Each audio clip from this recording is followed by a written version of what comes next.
All right, so welcome to the Entrepreneurship Challenge written rubric review.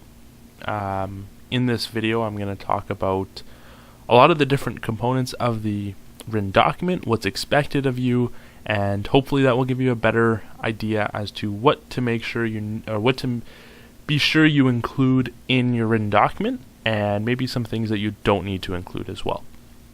So I'll work through all the different sections. Just to warn you, this probably will be a pretty long video, so you may have to break it up because there is quite a bit to talk about. So really make sure that you're taking notes, you're paying attention, and you read the comments in every single rubric cell because they really do outline exactly what's expected of you. So if you're wondering right now, how do I do well on the Entrepreneurship Challenge? Well, this is probably one of the best places to do well, and that's simply by following the rubric. So I'll start first with the executive summary. Remember that the executive summary is generally something you would do after you have completed the rest of the document. So once everything else is done, you have all your ideas, everything's kind of written up. The executive summary is the final thing that you do, and it's almost its own separate document. You would still attach it just to the front, so it's just that one page just before the rest of everything, so it's still stapled all together, but it should act as kind of an outline of everything you're going to talk about. So the first point here is that when you start with your executive summary, it's important that you identify an opportunity or gap in the market that aligns with the Entrepreneurship Challenge document. So what this means is that there's kind of two parts to this. So the first part is the Entrepreneurship Challenge document provides a lot of different information about different industries, different opportunities, market demographics, things like that. Now, your opportunity could come from the document, but it can also come from something that you learn or some research you find outside of the document. But with that being said, it should still align with this Entrepreneurship Challenge document. So for example, if the document says a certain type of business is not very effective, not very profitable, the opportunity shouldn't really focus on that type of business because the Entrepreneurship Challenge document kind of references to the fact that it's not a great opportunity. The second component, so that's the first component, is that it should at least align. Your market opportunity or gap must at least align with the Entrepreneurship Challenge document. The second step is that your opportunity or gap must be backed by research. So it can't just be a feeling of, oh, I think this many people will want to do this, or I think people want this, or it's obvious that people want this. There has to be some primary or secondary research that supports this information. The second thing here is explains the business and how it will capitalize on the opportunity or gap. So in the executive summary, it's very important that you identify what your business actually does. So what do you sell? How do you sell it? Who do you sell it to? Why do you sell it? That's the first part. You really need to explain what the business is. What do you offer? Then it's important that you connect what you offer with that market opportunity or gap. So if you're saying that a lot of people who make over $100,000 per year take a lot of pride in their home, and your landscaping service offers really high-end, premium services, the next part is connecting the fact that high-end premium services connect to that opportunity of people who are quite wealthy who take pride in their home and want their home to look nice. So it's really important that you explain the business and then you also connect your business and what it does back to that opportunity or gap. The next part is that it clearly identifies a competitive advantage that is effective and sustainable. And this means that your business is doing something either new or different. So it doesn't have to be something that's 100% different. You don't have to come up with the next Facebook. But what we're looking for you to do is do something that sets you apart. And your competitive advantage must be something that sets you apart from your competitors, and it should be very clearly explained in the executive summary. The next part is explicitly states how much of a debt investment is sought. So remember that your debt investment, the amount of debt that you're seeking, must be equal to at least your first year fixed costs and your startup costs. So as long as it's greater than or equal to that, then you're okay. But you need to explain how much debt you're seeking in the executive summary. And the last part is that your executive summary should show confidence in the business idea. This is the selling part. This is of the executive summary. This is where you sell that your plan, like just throughout, as you're explaining your opportunity, your business, your competitive advantage, and even the debt investment, you really need to sell the business. You need to prove and kind of frame it in a way where this is a tremendous opportunity that investors should take advantage of. So that's the executive summary. As you can see, it's worth about 5 marks. So in the grand scheme of things, you can see that the total of this assignment is worth 60 marks. So 5 out of 60 marks is pretty significant for one section. So I highly recommend that you spend a lot of time on this section. And most importantly, in this section, make sure that you're communicating exactly what the business does. The next part is the industry analysis. So the next kind of 4 sections are the analysis sections. And the analysis sections, one thing I want to make sure that you understand with all of the analysis sections is that we don't just want you to analyze everything. We want you to analyze things that are related to what your business offers. Okay? So the first part is the industry analysis. And the first thing is, it's very important that you explain why the industry is an attractive business opportunity. So don't show facts and figures that show that the industry is in severe decline or things like that. Why is this industry a good place to invest my money? That's the question you should be answering. The next part is identifying the industry the business is in. So identifying the industry, maybe some subsectors, and explain key industry trends. So what are some key industry trends? And keep in mind that these should be things that are relevant to the business. So if you identify industry trends and then your business doesn't capitalize on those industry trends, it may not be very useful for you to bring them up. And lastly, again, everything should be relevant. So everything should be relevant to your business. All right, the competitor analysis, this is where you analyze existing competitors. And you need to analyze at least 2 direct competitors and then at least 2 indirect competitors, and then explain how the competitors operate. So in this section, kind of tying into this point and the identify factors that differentiate company relative to competitors, what we want you to do is identify the competitors, the direct and indirect competitors, and then also go into the competitors and do some research on the competitors and find out what they do. Okay? Once you find out what they do, then you can say, you know, in the written document, you can suggest that our competitors all do this thing, but we are going to do this other thing. And that's what sets us apart. So what makes you stand out? And again, provide competitor information that is relevant. With the customer analysis, this is where we want you to identify the size of the target market. And we don't want you to just say, this is the size of the target market. We want you to go through the process of how do you actually come up with that target market. So you start off maybe with 5 million seniors in Canada. And then you might go, well, based off of this, we expect that based off of regular population, about this many percentage of seniors live in Alberta, and then based off of that, this is how many seniors who are male, and because our thing is targeted to male seniors who make over 60 grand, the amount of people that earn over 60 grand is about 40% of people. So 40% of that total amount of male seniors in Alberta is our target market, and it is equal to X amount of people. That's what we want. Then we also want you to explain why the target market is the desired clientele. So we want you to explain, okay, why is male seniors who make over 60 grand the target market? Talk to us about what that means. And then again, the customer analysis is supported by research. So don't just say that millennials, for example, value low price over quality because it might be true for you, because it may not be true for everything or for everyone. The last analysis part is the market analysis. And this is where you fully explain the market opportunity or gap. So earlier in your executive summary, you're going to talk about that opportunity or gap, and it might only be 1 or 2 sentences. This is where you fully explain it.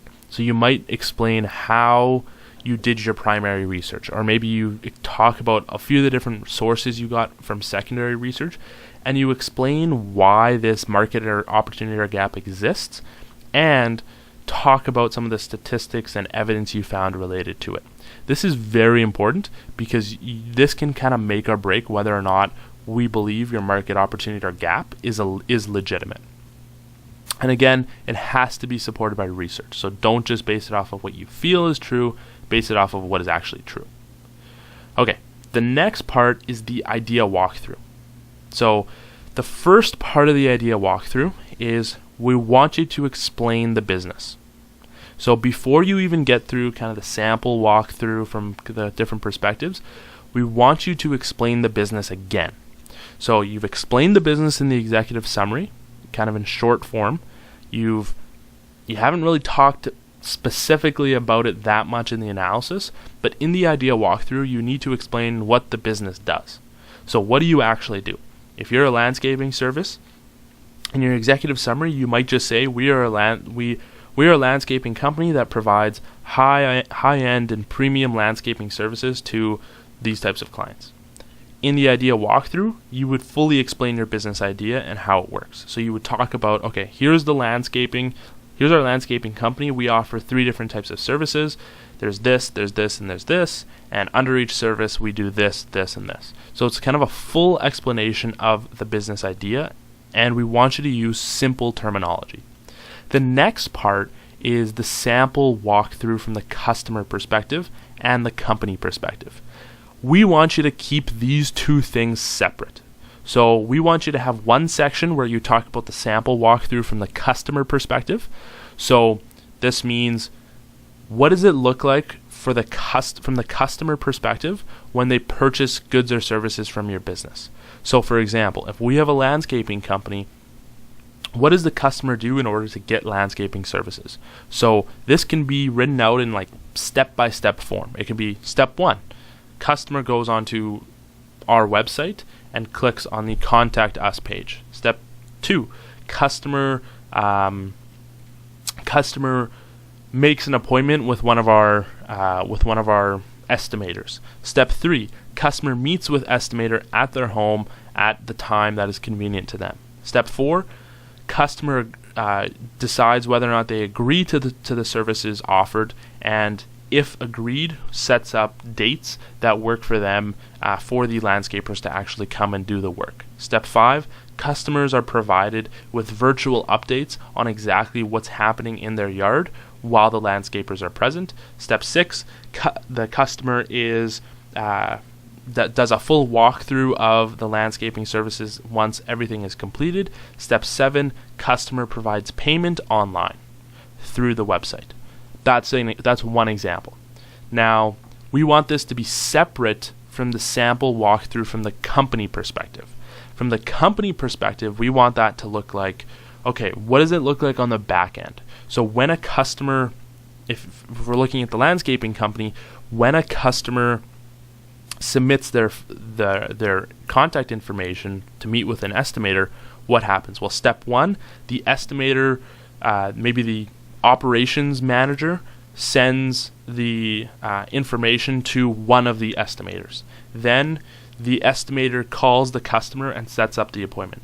Step 3, the estimator goes to the site, estimates the total cost and all the different services that could be offered to the client. Step 4, the estimator prepares a quote and pitches it to the client. Step 5, the estimator either signs or agrees to the contract with the client, and if the client agrees, the estimator will then submit that to the operations manager, who will then, and then that's step 6, or I can't even remember where we are, step 6 or step 7, the estimator or the operations manager will then provide that information to the job site supervisor, who will then coordinate the date of arrival on the site to actually do the landscaping work. So you can see how specific it is, but it is different from the customer perspective and the company perspective.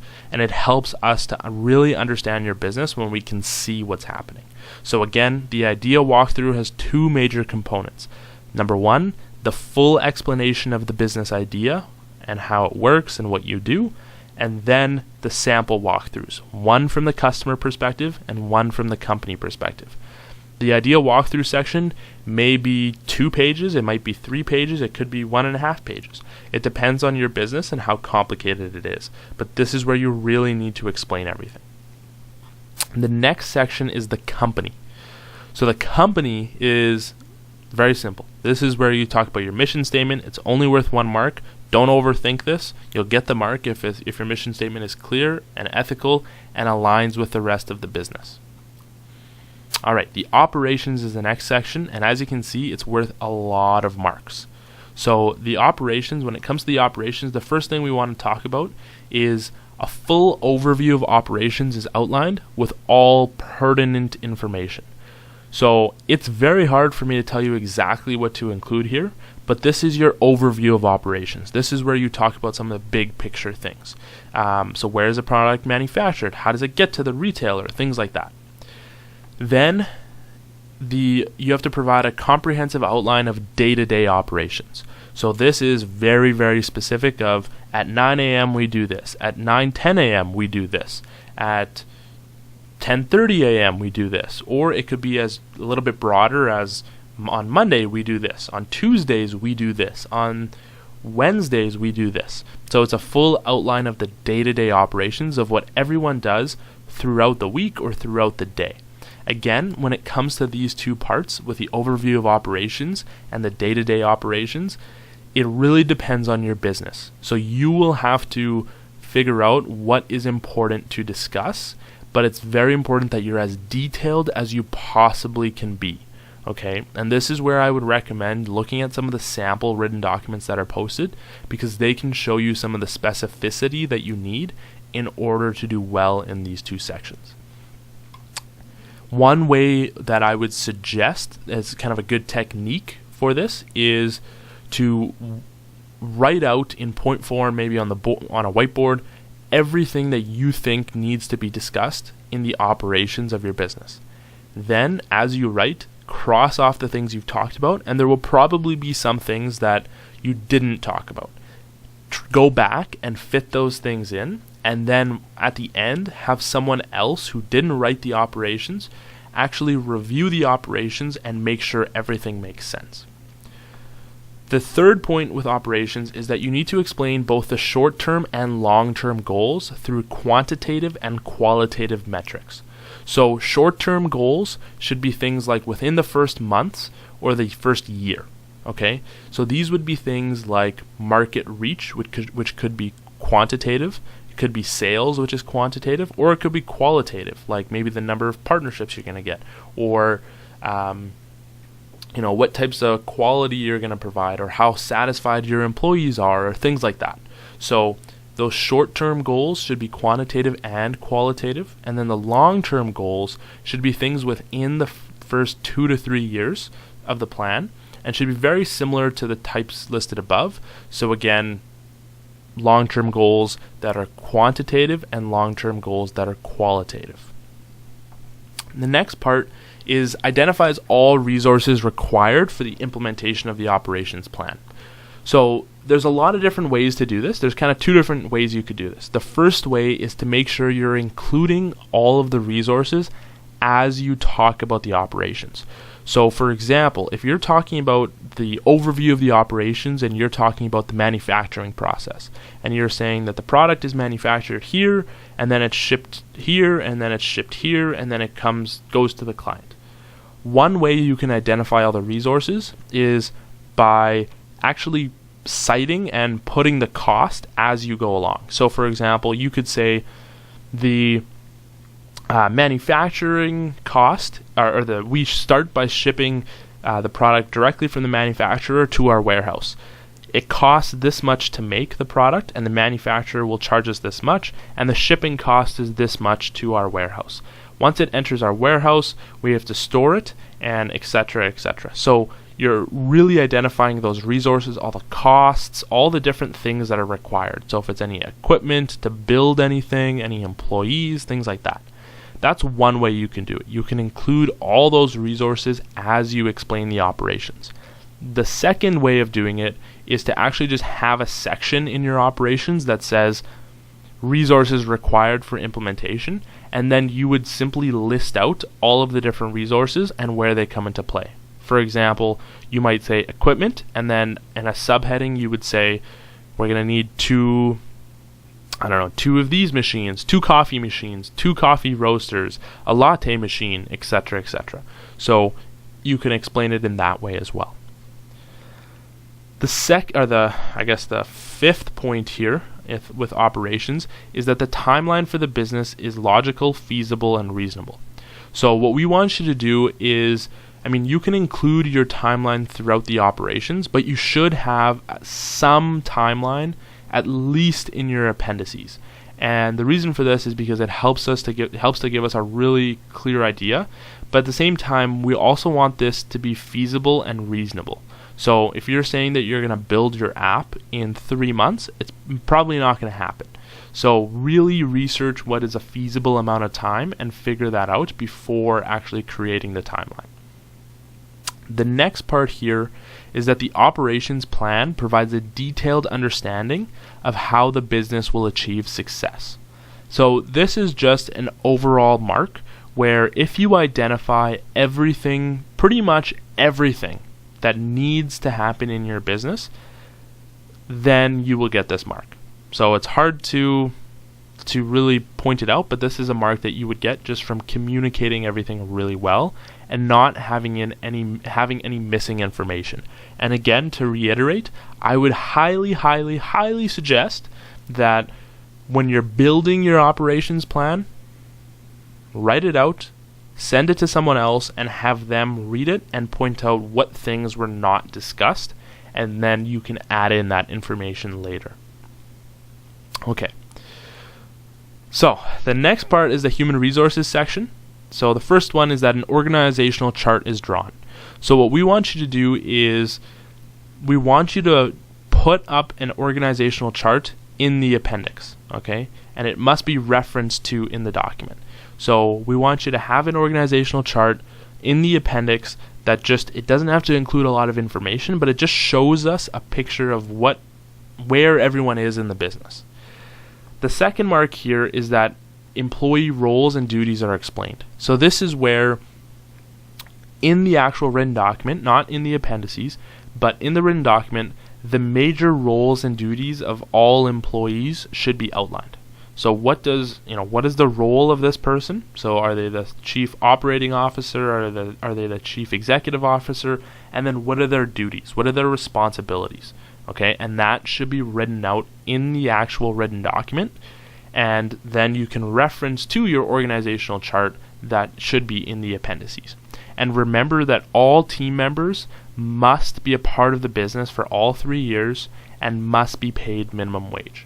So at least minimum wage. So if you hire external employees, you have to pay them market wages, but for your own group members, everyone has to make at least minimum wage. Alright, so the marketing strategy part, the first part is clearly identifies all aspects of the product or service offering. So this is where you get into some of the specifics of what it looks like what types of services you offer. So for example, if you are offering landscaping services and you talk about lawn mowing as one of your services, what does that mean? Is there anything special that you do with lawn mowing? So in this section, I highly suggest reading this comment box because it gives you a really specific idea as to what needs to be included. So consider distribution and placement. So how are you distributing your products? How are you placing your products in the hands of consumers?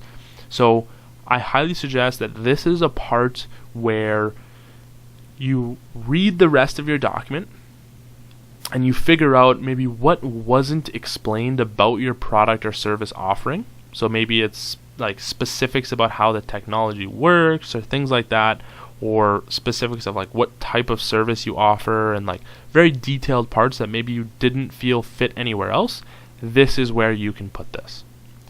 The next thing is that at least 2 promotion strategies are thoroughly explained. So remember, promotion strategies are ways to build your brand. All right, they're not necessarily, a sales strategy is different than a promotion strategy. Promotion strategies are ways to build your brand. They're just overall marketing concepts.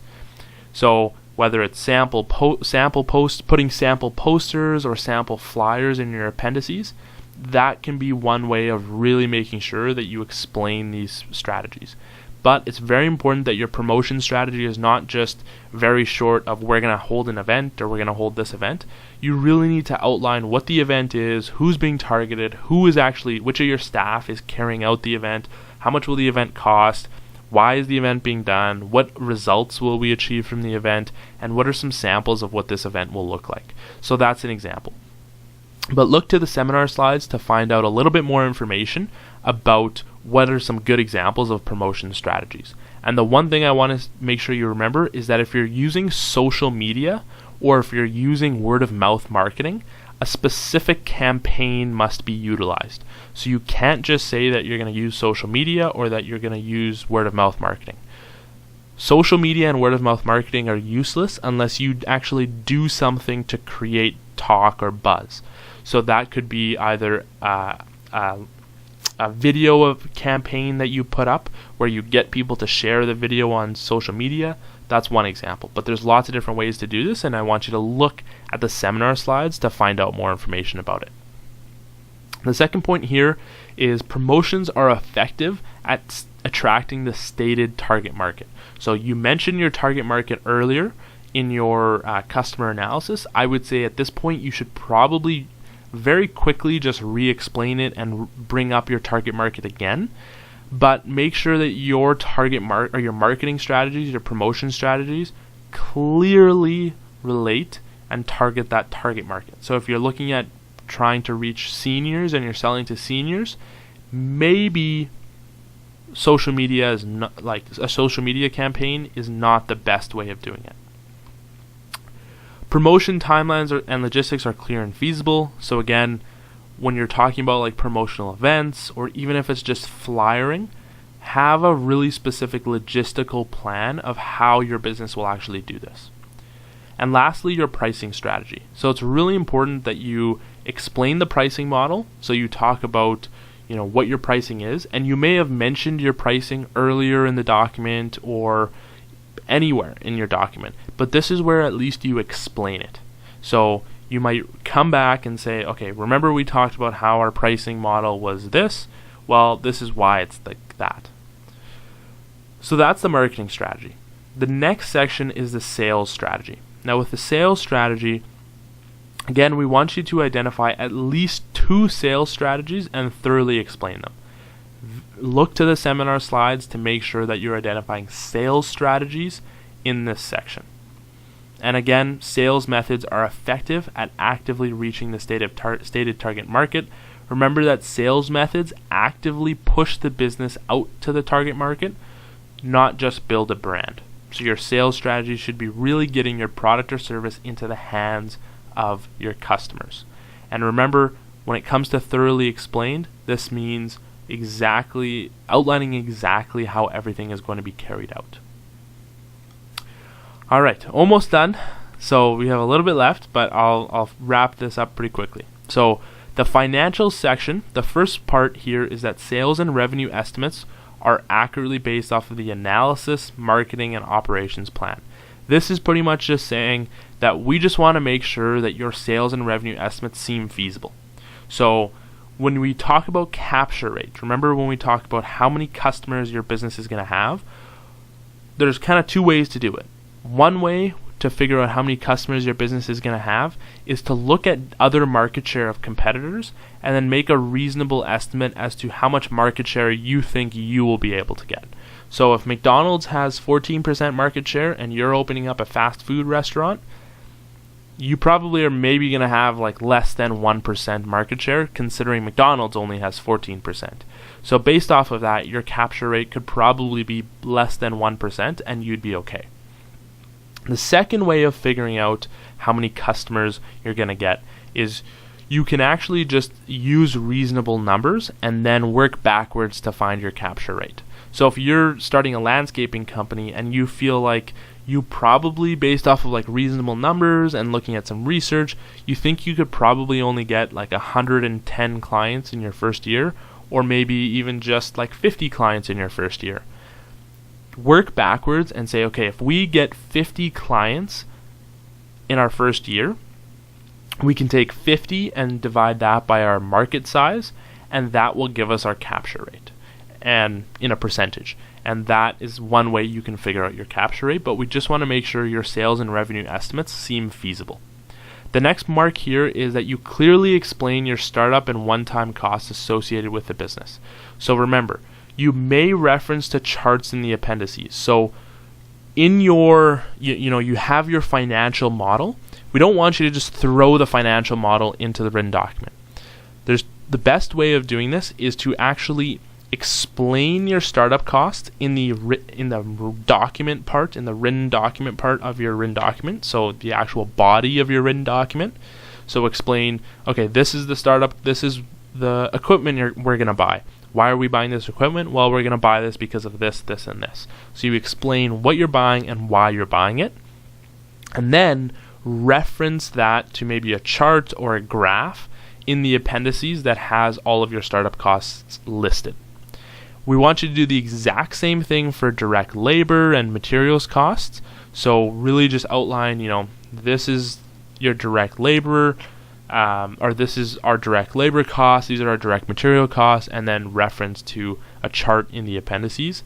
And we want you to do the same thing with all the other costs, so general and administrative expenses, advertising, rent, all of these things. And again, all of your costs and your projections need to be explained in the body of the document, but there should also be charts and graphs in the appendices that display the information in a more clear and concise way. The next one is financial projections, goals, and metrics for success are explained in the document's body. Again, explain the projections, explain why you feel you'll be able to get this much revenue, why you need to get 110 clients in your first year, why you need to get 64% customer satisfaction, or whatever it is. The next one is the income statement. So in the body of the written document, what we want you to do is explain the key information of the income statement. So whether it's, our major costs are this, or, this is our revenue is this, or maybe talk about how much margin you're making, things like that. But your income statement should be explained in the body of the document, and you need to also indicate which year your net income turns positive. Very important. You need to explain that in the body of the document. And then in your appendices, you need to include the full income statement. So that income statement in the financial model, that's where you copy and paste that income statement into the appendices. But again, it has to be explained in the body of the document. Okay. The last part of the financials is that the business must make positive net income before the end of 3 years, and an explanation is made about whether it is financially feasible for the business to continue. So remember that your business, you get a mark simply for the fact that your business makes positive net income at least before the end of year 3. So what that means is you of course have to have positive income in year 3, but if you can find a way to get positive income in year 2, or if you can find a way to get positive income in year 1, that's fine. But just make sure that that's displayed and explained in the document, in the body of the written document. The second part here is that you need to explain whether you feel it's financially feasible for the business to continue to operate past 3 years. So for example, if your business's net income is only $5,000 at the end of 3 years, and in order to grow your revenue, you would have to maybe buy a new warehouse or lease another office, it may not be feasible for your business to continue past 3 years. And that's okay. You will not lose marks if you say that. the most important part of this is just to give an explanation about whether or not you think it's feasible to continue. So if you think it's feasible, you need to explain why.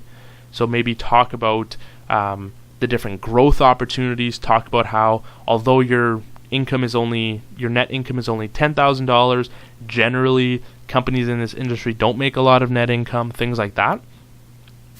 Also, if you say that it's not feasible, you need to explain why. Okay, almost done.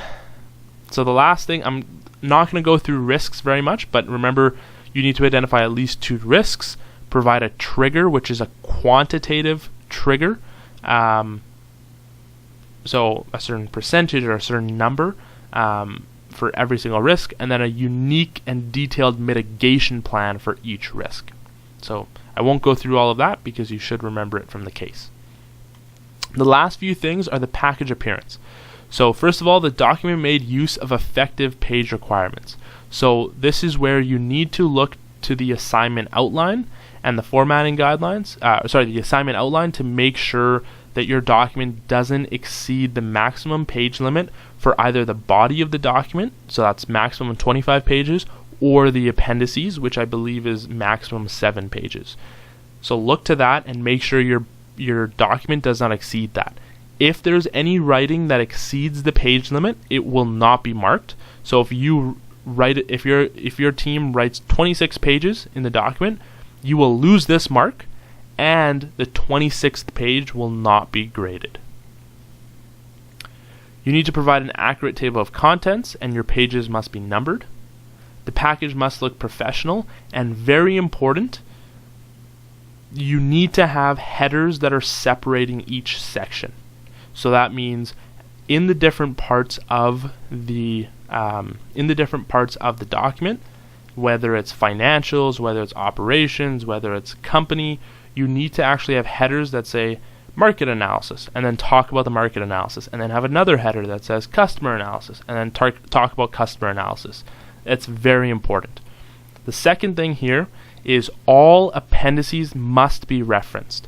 So if you put something in the appendices, you have to reference it from the body of the document. So there's a few different ways to do that. One way is to just say, please look to Appendix B, or to say, put in brackets, Appendix B, and that will indicate to the reader and the marker that they need to go to Appendix B and look at that appendix. If it is not referenced, it will not get marked.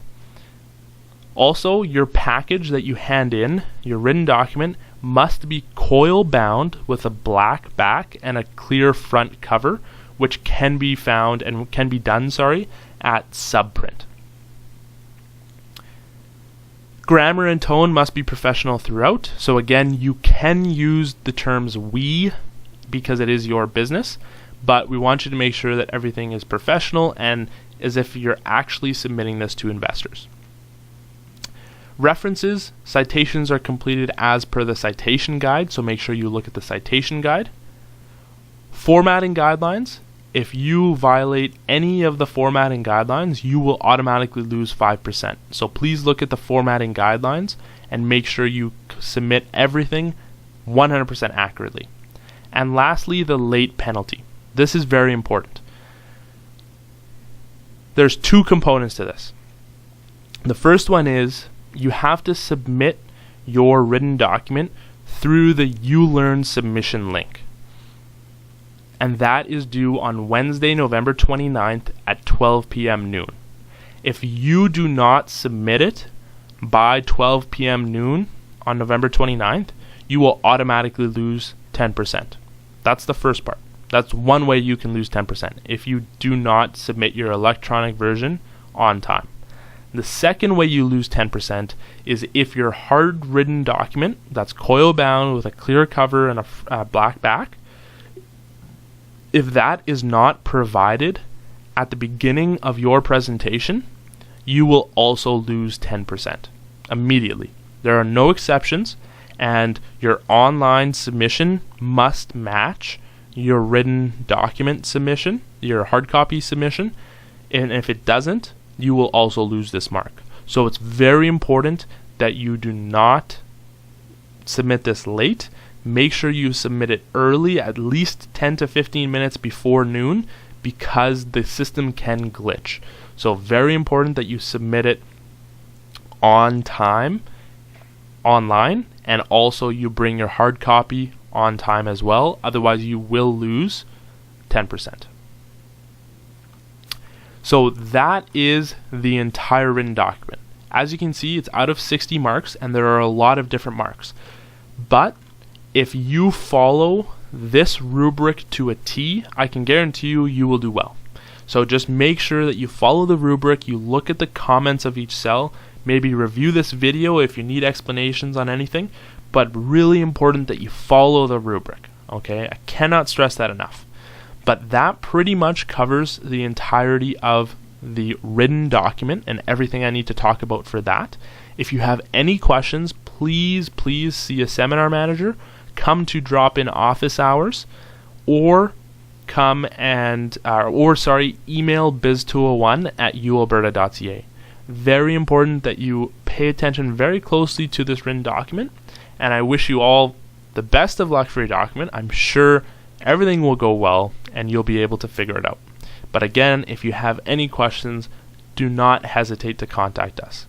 Our goal is to help you, but I'm sure that by reviewing this presentation and reviewing the rubric, you will do well. So good luck, and I wish you the best.